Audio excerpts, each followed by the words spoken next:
Sa pusod ng dagat, tila isang kayamanang sumisilip ang isla ng Limasawa. Islang patuloy ang pagsulong sa turismo at kabuhayan ng bayan ay sabay na sumisigla.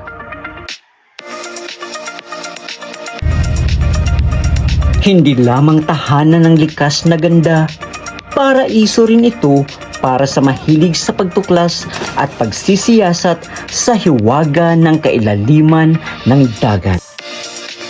Sabi nga ng iba, kapag nakatapa ka na sa isla, puso mo'y nahuhumaling mula sa sariwang hangin at masaganang yamang dagat. Sa 2 taon ko rito, halos nalibot ko na ang bawat sulok at pasyalan.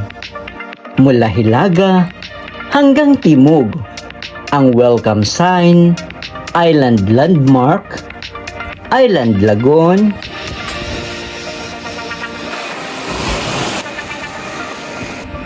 Dakdak Beach Resort,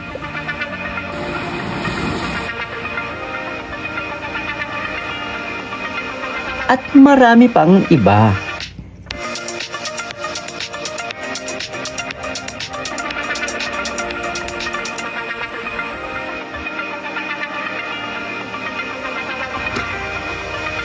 Tanawin ng may hiwagas sa bawat tingin, karanasang kapanapanabik sa bawat hakbang.